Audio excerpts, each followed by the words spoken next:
اپنی کتب میں باب باندھتے ہیں باب الذکری بعد الصلاۃ. جب کتاب کا نماز کا چیپٹر ذکر کرتے ہیں تو اس میں ایک باب ذکر کرتے ہیں نماز کے بعد ذکر کرنے کا بیان. اب یہ صحیح بخاری کی 841 نمبر روایت آپ کے سامنے ہے. اس کو دل کے کانوں سے سنیے گا اور سمجھنے کی کوشش کیجیے گا. عبداللہ ابن عباس رضی اللہ تعالیٰ عنہما بیان کرتے ہیں، خبر دیتے ہیں. آپ نے خبر دی ان رفع الصوت بالذکر حین ینصرف الناس من المکتوبہ کان علی عہد النبی صلی اللہ علیہ وسلم. عبداللہ ابن عباس کہتے ہیں بلند آواز سے ذکر کرنا فرض نماز کے بعد یہ نبی صلی اللہ علیہ وسلم کے عہد مبارکہ میں تھا. بلند آواز سے ذکر کرنا فرض نماز کے بعد کس کے عہد میں تھا؟ نبی صلی اللہ علیہ وسلم کے عہد مبارکہ میں تھا. اور ابن عباس کہتے ہیں کنت اعلم اذا انصرفوا بذلك اذا سمعته، اور وہ جو بلند آواز سے ذکر ہوتا تھا میں اس کی وجہ سے جان لیتا تھا کہ نماز ہو گئی ہے. نہیں سمجھے؟ نماز کے بعد جو ذکر ہوتا تھا تو تاڑی تے آواز نہیں نکل دی. استغفر اللہ الذی لا الہ الا هو الحی القیوم واتوب الیہ. وہ کوئی ایک آدھ کوئی پڑھتا ہے وہ سوکھا سوکھا سارے کر لیندے، جدوں اوکھا ہوندا تے وہ مجھے وہ لطیفہ یاد آیا. میں 2-3 دن سے سوچ رہا تھا کہ پتہ نہیں کیا بات ہے. یہ جب نئے ہم نے سنا ہی ہے اس دور میں کہ نئے جب یہ یونین کونسل جب بنی تو ان کے الیکشنز ہوئے تو ہمارے فیصل آباد کے ایک نواحی علاقے میں وہ حکومت کی طرف سے جاری ہوا کہ جی جو ممبران ہوں گے وہ آ کے کلمے سنائیں گے یا ایمان مفصل ایمان مجمل سنائیں گے. تو وہ عدالت میں سنا گیا کہ جی ایک بندے نے اپنے کاغذات جمع کرائے، وہ نمبردار تھا گاؤں کا. تو اس نے کہا، جب اس کو کہا جج نے بھی آیت الکرسی سنا، اس نے کہا صبر کرو میں بندہ لے آؤں. تو اس نے مولوی صاحب کو پکڑا تو سناؤ جی. تو جج نے کہا یہ کیا کہنا ہے مجھے کمل نہیں اسی نو رکھیا. تو ہم نے بھی آسان کام جو ہے نا وہ کر لینے ہوتے ہیں، جو دعائیں مشکل ہوتی ہیں تو ہم کہتے ہیں بھی اس سے جان چھوٹ ہی جائے.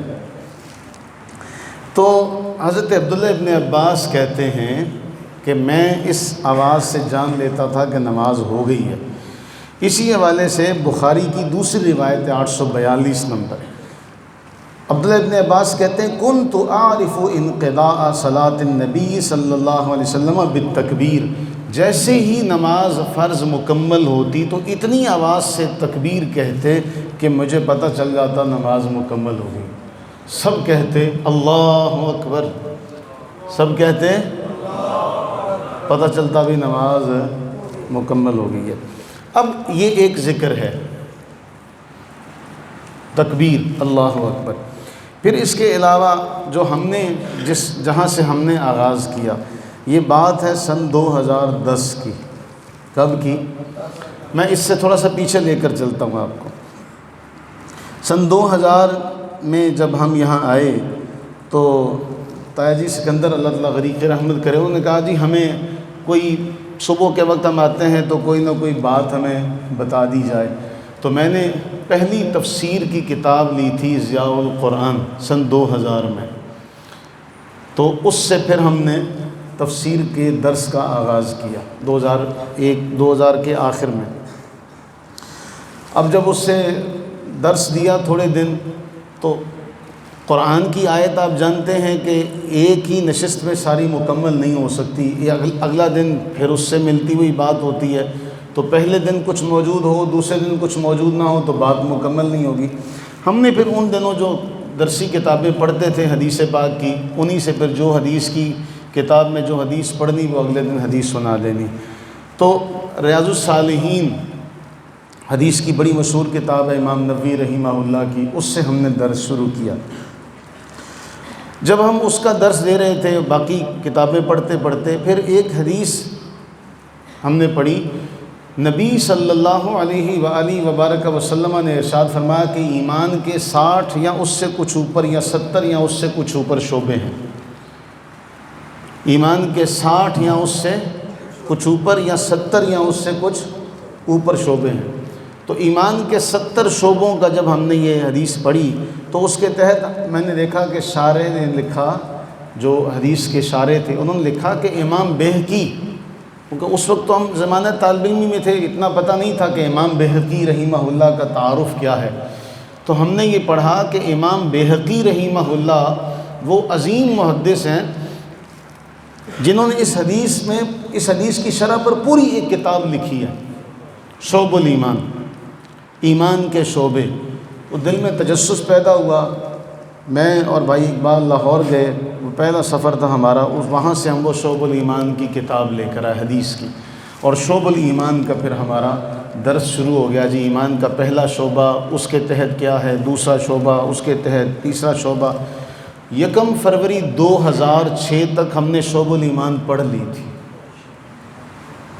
1 فروری 2006 تک۔ پھر اس کے بعد شمائل ترمذی، جو امام ترمذی رحمہ اللہ نے نبی صلی اللہ علیہ وسلم کے حلیہ مبارکہ کے اوپر ایک کتاب لکھی حدیث کی، بڑی عظیم کتاب شمار ہوتی ہے۔ یہ 2009 تک ہم شمائل ترمذی مکمل کر چکے تھے، 2009 تک۔ جب شمائل ترمذی بھی مکمل ہو گئی تو پھر ہم نے کہا کہ اب حدیث کی کون سی کتاب کا درس شروع کیا جائے، تو پھر ہم نے مشکات المصابیح، جو درسی حدیث کی کتاب جو بر صغیر میں بڑی مشہور ہے، ہم نے مشکات شریف کا آغاز کیا۔ تو 2013 میں ہماری مشکات شریف مکمل ہو گئی تھی، 2013 میں۔ پھر اس کے بعد ہم نے سلسلہ صحیحہ شیخ البانی رحمہ اللہ کی، اس کا آغاز کیا۔ 3 سال میں سلسلہ صحیحہ کا درس مکمل ہوا، اور جب وہ 3 سال میں مکمل ہوا تو اس کے بعد 22 ستمبر 2017 کو، کب؟ 22 ستمبر 2017 کو مسند احمد بن حنبل کا آغاز ہوا۔ 22 ستمبر 2017 کو مسند احمد کا آغاز ہوا۔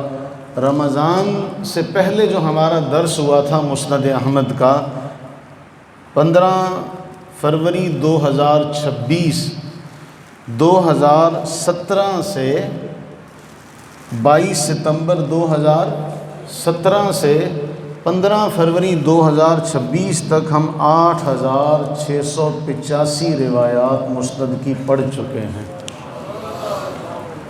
8685۔ تو 2017 سے 2026 مسند احمد بن حنبل پڑھتے پڑھتے ہمیں اتنا عرصہ ہو چکا ہے۔ مسند کے بھی 27,000 حدیثیں ہیں۔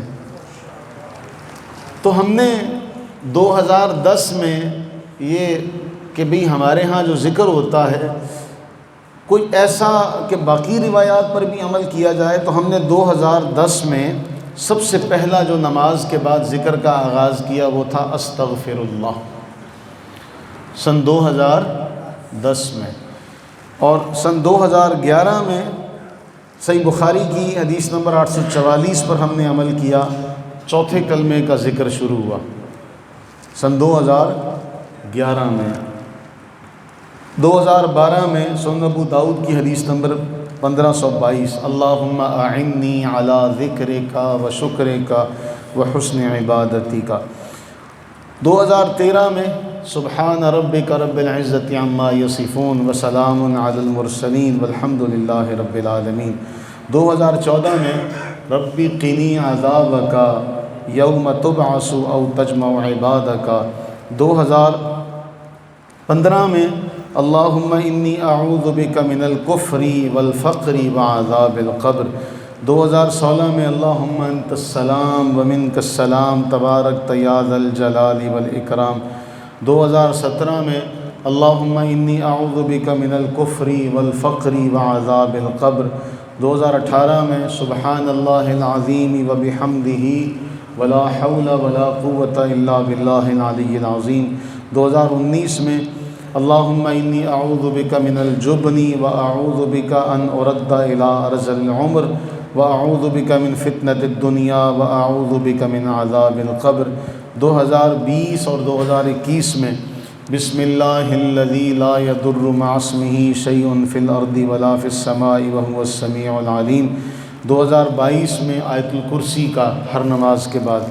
2023 اور 2024 میں چوتھے کلمے کا لا الہ الا اللہ وحدہ لا شریک لہ لہ الملک ولہ الحمد وہو علی کل شیء قدیر لا حول ولا قوة الا باللہ ولا نعبد الا ایاہ لہ النعمۃ ولہ الفضل ولہ الثناء الحسن لا الہ الا اللہ مخلصین لہ الدین ولو کرہ الکافرون۔ 2023 اور 24 میں 2 سال اس لیے کہ یہ ذکر تھوڑا طویل تھا، یاد ہونے میں تھوڑا سا وقت لگا، جب تک یاد ہوا ہم نے کہا چلیں آئندہ سال پھر اسی پر عمل کرتے ہیں۔ 2025 11 جولائی 2025 کو استغفر اللہ الذی لا الہ الا هو الحی القیوم واتوب الیہ، جو تاحال جاری ہے۔ ہم نے یہ کہا تھا کہ محرم سے لے کر محرم تک، ابھی چونکہ رمضان ہے تو 11 جولائی 2025 کو ہم نے اس حدیث پر عمل شروع کیا تھا۔ تو یہ 14 روایات ہیں سن 2010 سے لے کر 2026 تک، جن پر ہم سب نے عمل کیا ہے، ہے اور یہ وہ نماز کے بعد ذکر والی روایات ہیں جو شاید لوگوں کی نظروں سے اوجھل ہیں یا لوگوں نے اس تک رسائی نہیں ان کی ہو سکی، جو بھی معاملہ ہوا۔ بہرحال ذالک فضل اللہ، یہ صرف اور صرف اللہ تعالی جل وعلا کا فضل ہے۔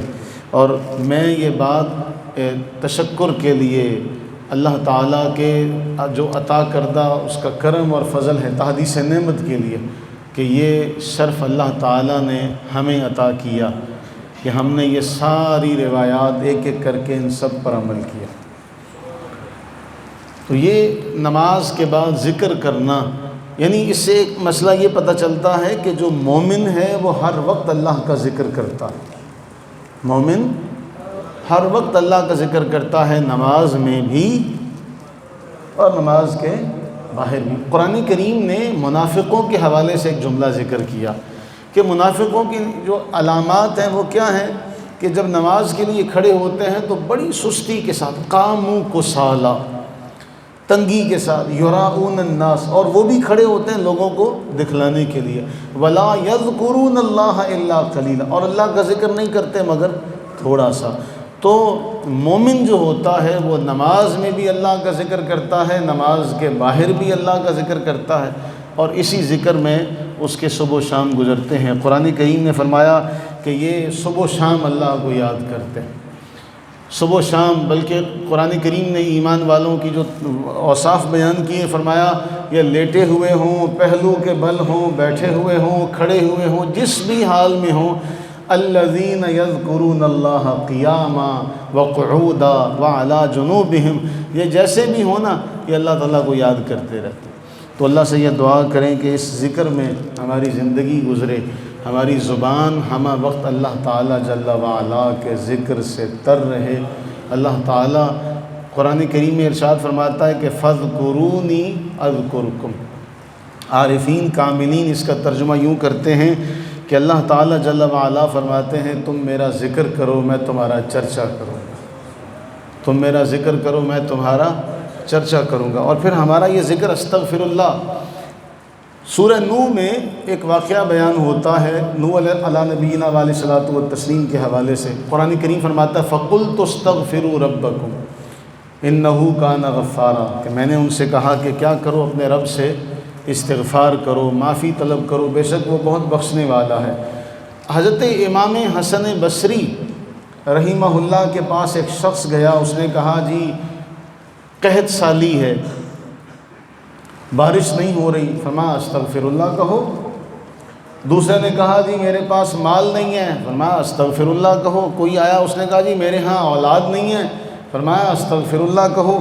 تو بعد میں کسی نے کہا کہ یا امام، الگ الگ مسائل لے کر لوگ حاضر ہوئے، الگ الگ مسائل لے کر لوگ حاضر ہوئے، آپ نے سب کو ایک ہی نسخہ جو ہے وہ دیا کہ استغفر اللہ کہو، تو امام حسن بصری رحمہ اللہ فرمانے لگے میں نے کون سا اپنے پاس سے دیا، اللہ تعالیٰ جل وعلا کا کلام ہے، اللہ تعالیٰ جل وعلا نے فرمایا اللہ سے معافی مانگو، اللہ کی طرف رجوع کرو، بے شک وہ بخشنے والا ہے، یرسل السماء علیکم مدرارا، تم پر بارش نازل کرے گا آسمان سے، اور تمہاری مدد کرے گا مالوں کے ذریعے سے، بیٹے تمہیں عطا کرے گا۔ تو اللہ تعالیٰ جل وعلا نے قرآن میں خود ذکر کیا کہ استغفار کرنے کی وجہ سے اللہ تعالیٰ قحط سالی بھی دور کرے گا، استغفار کرنے کی وجہ سے اللہ تعالیٰ مال بھی عطا کرے گا، استغفار کرنے کی وجہ سے اللہ تعالیٰ اولاد سے بھی نوازے گا۔